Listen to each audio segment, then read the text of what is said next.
Bonjour, dans ce nouveau chapitre numéro 3 qui compte de la thermodynamique, après avoir rappelé les notions mathématiques dans le chapitre 0, ainsi que le vocabulaire et les définitions de la thermodynamique chapitre 1, les notions de chaleur et de travail des forces de pression chapitre 2, nous allons dans ce chapitre 3 énoncer le premier principe de la thermodynamique, également appelé principe de la conservation de l'énergie. Nous allons ensuite définir la fonction enthalpie ainsi que les relations de Meyer. Le premier principe de la thermodynamique, dit aussi principe de conservation de l'énergie, s'énonce de la manière suivante. À tout système fermé, on associe une fonction U ne dépendant que des variables d'état P, V et T. Mathématiquement, le premier principe s'énonce de cette façon-ci. du égale à delta Q plus delta W. C'est ce qu'on appelle l'expression différentielle du premier principe, où delta Q représente la quantité de chaleur échangée par le système pendant la transformation, delta W, la quantité de travail échangée pendant la transformation, et U est la fonction d'énergie interne du système, c'est une fonction d'état. À ce stade, rappelons les différentes notations utilisées dans l'expression du premier principe. Q et W sont précédés d'un signe delta pour rappeler que ces fonctions ne sont pas des fonctions d'état. Ça veut dire que leurs différentiels ne sont pas des différentiels total exacts physiquement.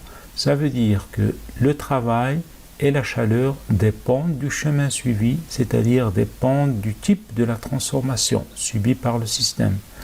En revanche, la fonction énergie interne U est précédée dans l'expression 1 par un D droit. Qu'est-ce que ça signifie?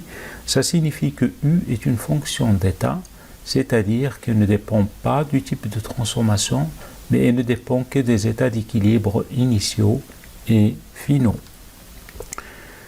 Rappelons également que les mesures directes d'énergie interne sont impossibles. Alors seules les variations de l'énergie interne delta U entre un état initial et un état final sont mesurables. Quelle est la nature physique de cette énergie interne? Il faut savoir que l'énergie interne, appelée aussi l'énergie totale microscopique d'un système, regroupe deux formes énergétiques trouvant leur origine au sein du système interne. La première forme est l'énergie cinétique microscopique due à l'agitation thermique des molécules, bien des particules qui constituent le système, plus l'énergie potentielle d'interaction issue de toutes les forces internes au système. On dit bien interaction intramoléculaire et intermoléculaire, c'est-à-dire au sein même d'une molécule et entre les molécules. Il faut également savoir qu'à l'équilibre thermique, l'énergie interne U s'exprime en joules. C'est une énergie évidemment, possède une valeur bien définie à une constante près, caractérise le contenu ou niveau énergétique du système thermodynamique, et c'est une fonction d'état, bien sûr, comme on a énoncé tout à l'heure. du est une différentielle totale exacte, contrairement à delta W et delta Q. On écrira donc le premier principe du égale delta Q plus delta W, soit en remplaçant le travail par son expression moins PDV, on obtient finalement du égale delta Q moins PDV. Appliquons le premier principe à quelques transformations particulières. Première transformation, une transformation cyclique. Alors rappelons qu'est-ce qu'une transformation cyclique, ou bien un cycle thermodynamique. C'est un cycle où le système part d'un état initial effectue un certain nombre de transformations et revient à l'état initial, c'est-à-dire que l'état final coïncide, on dit que l'état final coïncide avec l'état initial. Alors, si l'on applique le premier principe, qu'est-ce que ça implique? Eh bien, ça implique que la somme du travail échangé, de la chaleur échangée lors du cycle égale à 0. En effet, U étant une fonction d'état, sa variation ne dépend que des états initiaux et finaux, et donc delta U pour un cycle égale à 0, ce qui signifie que la somme sur tout le cycle des travaux échangés plus les quantités de chaleur échangées doit être égale à 0. Ceci, bien sûr, se traduit par valeur absolue de W égale valeur absolue de Q, W étant le travail total échangé lors du cycle et Q est la chaleur totale échangée lors du cycle en valeur absolue, l'égalité. Ceci est appelé principe d'équivalence entre le travail et la chaleur au cours d'un cycle. Deuxième cas particulier, un système isolé. Alors, un système isolé, rappelons que c'est un système qui n'échange rien, ni matière, ni travail, ni chaleur. Et dans ce cas, si l'on applique le premier principe, W égale à 0, Q égale à 0, ce qui signifie que delta U égale à 0, ça veut dire que U est une constante. L'énergie interne ne varie pas pour un système isolé. C'est la première conséquence du premier principe. Pour un système isolé, ça veut dire que U est une constante. Examinons à présent d'autres cas particuliers. Alors, imaginons un système qui fournit du travail sans recevoir de la chaleur de manière perpétuelle. C'est-à-dire que W est négatif puisque le système fournit du travail, il ne reçoit pas de chaleur, ça veut dire que Q égale à 0.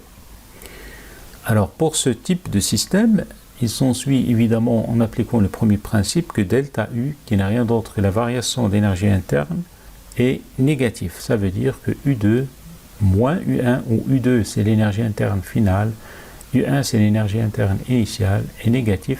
Ça veut dire que cette énergie interne ne cesse de diminuer. Donc elle va diminuer jusqu'au moment où les réserves en énergie du système s'épuisent. Et puisque, rappelons que U caractérise le contenu ou bien le niveau énergétique d'un système.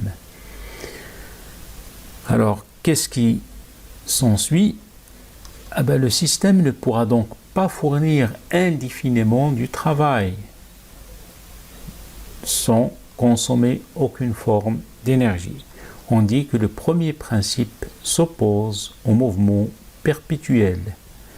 المبدأ الأول يعارض الحركة الدائمة. Montrons que l'énergie interne existe. Alors, on considère pour cela un système évoluant d'un état initial A vers un état final B par 3 chemins différents. 1, 2, 3, comme illustré sur cette figure. Donc le système évolue entre A, l'état initial d'équilibre, et l'état final B, en passant par le premier chemin 1, ou bien le deuxième chemin 2, et en retournant par le troisième chemin numéro 3. Le système échange du travail et de la chaleur à chaque transformation. Par exemple, pendant la transformation 1, le système aura échangé la quantité de travail W1 et la chaleur Q1. Pendant la transformation 2, le système aura échangé W2 et Q2. Et pendant la transformation 3, le système a échangé W3 et Q3. L'application du premier principe à un cycle donné donne la somme des travaux et des chaleurs échangées égale à 0. Comme on le voit sur la figure, avec ces 3 transformations, on vient de définir 2 cycles thermodynamiques qui sont les cycles A1, B, 3, A. Donc on part de A et on revient à A pour bien définir un cycle ou bien pour bien dire qu'il s'agit bien d'un cycle. Et le deuxième cycle, vous devinez bien, c'est A2, B, 3, A. Donc avec ces trois transformations, on vient de définir deux cycles thermodynamiques. Et on va appliquer tout simplement le premier principe à un cycle. Premier cycle A1, B3A et deuxième cycle A2, B3A. Ce qui donne la chose suivante. Pour le premier cycle, on aura W1 plus Q1 plus W3 plus Q3 égale à 0. Et pour le deuxième cycle, on aura W2 plus Q2 plus W3 plus Q3 égale à 0. Il s'ensuit que W1 plus Q1 égale à moins W3 plus Q3. Et de la même manière, W2 plus Q2 égale à moins W3 plus Q3. Et qu'est-ce qu'on constate? On constate bien que W1 plus Q1, c'est-à-dire la chaleur et le travail, la somme de la chaleur et du travail échangé lors du chemin 1 égale la somme du travail de la chaleur échangée lors du chemin 2 égale à une constante. Cette somme, on voit bien qu'elle est indépendante du chemin suivi et ne dépend que des états initial et final. Cette somme est justement l'énergie interne du système, ce qu'il fallait démontrer. Le chapitre 3 de la thermodynamique a été scindé en deux capsules vidéo. La première, c'est la vidéo numéro 10 qu'on vient d'achever et qui parle du premier principe. La deuxième, c'est la capsule numéro 11 qui va entamer la fonction enthalpie, des lois de Joule pour un gaz parfait et les relations de Meyer. Merci.